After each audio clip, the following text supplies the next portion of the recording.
တချင်ရင်လဲကျွန်တော်နားမှာမိန်းမနဲ့ကလေးနဲ့လဲတချင်ချင်းမှာမြင်ချင်းလဲမြင်ရမှာပေါ့ဟုတ်တကူတကားကြီးတော့တိတ်တော့မဖန်တီးဖြစ်သေးပါဘူးအိမ်တော်ကြီးကိစ္စကလေဟုတ်အားကြလားဆိုတော့လဲအားကြတယ်လို့ပြောလို့ရတာပေါ့အိမ်တော်ဆိုတာကဖူးစာဘက်ဆိုတာကဒီတန်တရားကပါလာတဲ့အဆက်တွေလဲလိုတာကိုကျွန်တော်တို့ဘာသာရေးအရကြတော့အဲ့လိုအဆက်တွေမစုံသေးလို့ဖြစ်မှာပါဟုတ်ဒီဂီတကိုရမ်းချစ်တော့ကိုနားလေပေးမဲ့သူကိုရှားရတာပေါ့တချို့ကလည်းပထမတော့နားလေမှုပေးတဲ့ရောင်နဲ့နောက်ပိုင်းကျတော့မှအဲ့လိုမျိုးတွေမပေးနိုင်တာလည်းရှိအောင်အဲ့ဒါကြောင့်တယောက်ပြီးတယောက်အဲ့လိုကွဲဖြစ်အဲ့လိုတွေကွဲပြဲပေါ့အဲ့လိုတော့ဖြတ်သန်းလာတာပဲဟုတ်ဒီခွေက2020မှာစပြီးတော့လှုပ်ဖြစ်တာပေါ့နော်အခု23ပေါ့ဒါပေမဲ့3နှစ်ကျော်ပြီပေါ့3နှစ်ကျော်ပြီဆိုတော့3နှစ်ကျော်ပြီပြီးရင်ရှေ့ခွေနဲ့ကြာတော့ခွေမထွက်တာဟိုလောက်ရှိပြီတကူတော့ခွေမထွက်တာ6နှစ်ရှိပြီမျိုးစည်းပုံစံကတော့ဒီတိုင်းပါပဲကျွန်တော်ကြိုက်တဲ့ဟာလေးပေါ့ကျွန်တော်စုံနေကြကျွန်တော်ဖန်တီးနေကြကျွန်တော်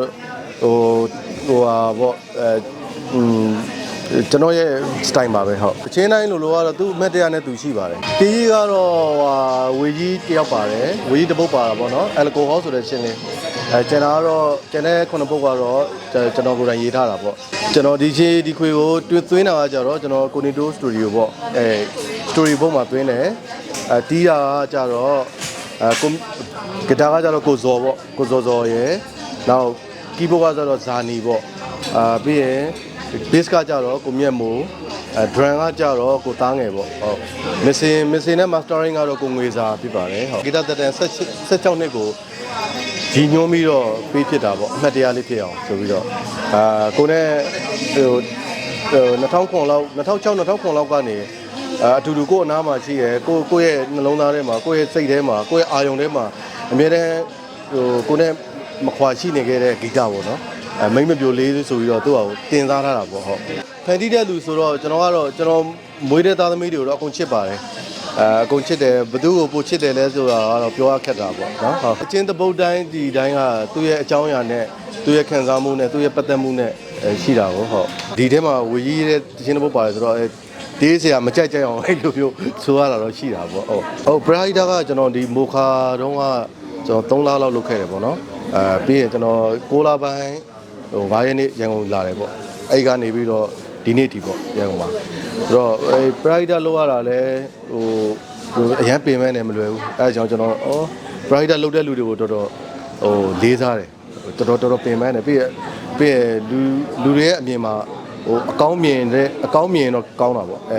တချို့ကကြတော့ brighter ခုတုံးလုပ်ပြီးတော့အဲ့လိုမြင်သွားလဲရှိတာကိုအဲကြောင့်မလွယ်ဘူးဒီ brighter လောက်ရတာကတော့ဟုတ်ရောနားလိုက်ပါပြီဟုတ်ကျွန်တော်မရောက်ဘူးတဲ့နေရာတွေဒီခိုင်မှာကျွန်တော်မသွားဘူးတဲ့နေရာတွေမထင်ထားတဲ့နေရာတွေအများကြီးရောက်ခဲ့ပါတယ်brighter ကျေးဇူးပေါ့နော်လုတ်ခဲ့ရတာလဲကျင့်တတ်တယ်ပြီးတော့ကိုတိုင်ကလည်းတစ်ခါမှမလုပ်ဘူးတဲ့အတွက်နည်းတော့စိုးရင်တာပေါ့အရန်စင်းရတဲ့လူတွေကို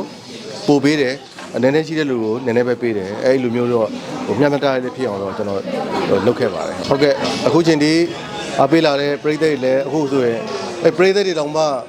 ကလေးတွေရသိတယ်မလားပရိသတ်တွေလည်းအကုန်လုံးကလေးတွေရအိမ်တော်တွေကြာဖြစ်နေတော့ပါပြီကျွန်တော်လည်းအခု38နှစ်ရှိပြီဆိုတော့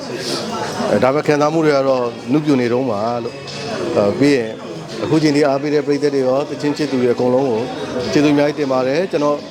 ဒီဂီတခံစားမှုတွေမသေးဆုံးသေး၍ကျွန်တော်ဆက်ပြီးတော့